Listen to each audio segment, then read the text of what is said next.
NCI ನ್ಯೂಸ್ಗೆ ಸ್ವಾಗತ. ನಾನು ನಿಮ್ಮ PH ನಾಯ್ಕೋಡಿ.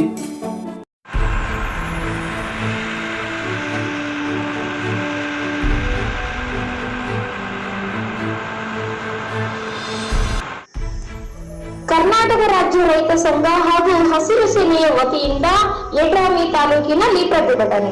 ಯಡ್ರಾಮಿ ಸುದ್ದಿ. ಯಡ್ರಾಮಿ ತಾಲೂಕಿನ ಆಲೂರು ಗ್ರಾಮ ಪಂಚಾಯಿತಿ ವ್ಯಾಪ್ತಿಗೆ ಬರುವ ಕಾಸರಬೋಸ್ಗ ಗ್ರಾಮದ ವಿವಿಧ ಮೂಲಭೂತ ಸೌಲಭ್ಯಗಳ ಕುರಿತು ಪ್ರತಿಭಟನೆ ಹಮ್ಮಿಕೊಳ್ಳಲಾಯಿತು ಹಾಗೂ ಮಹಾತ್ಮ ಗಾಂಧಿ ಉದ್ಯೋಗ ಖಾತ್ರಿ ವಿವಿಧ ಸಮಸ್ಯೆಗಳನ್ನು ಬಗೆಹರಿಸುವ ಕುರಿತು ಹಾಗೂ ಕಾಸರಬೋಸ್ಗ ಗ್ರಾಮದಲ್ಲಿ ಕುಡಿಯುವ ನೀರಿನ ಸಮಸ್ಯೆಯನ್ನು ಬಗೆಹರಿಸುವ ಕುರಿತು ಮತ್ತು ಗ್ರಾಮ ಪಂಚಾಯತ್ ಆಲೂರಿನಲ್ಲಿ ಕಾರ್ಯನಿರ್ವಹಿಸುತ್ತಿರುವ ಗ್ರಾಮ ಪಂಚಾಯತ್ ಅಭಿವೃದ್ಧಿ